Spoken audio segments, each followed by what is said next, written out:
Hey guys, today I'm going to show you what you need to fit a 7-speed cassette on 8-9-10 speed hub. Let's get started by removing the 9-speed cassette.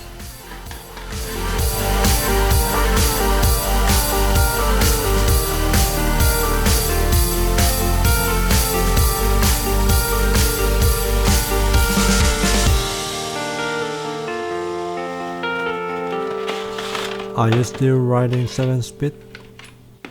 Yes, I do. I like vintage build, and this is going to fit on my track 930 single track.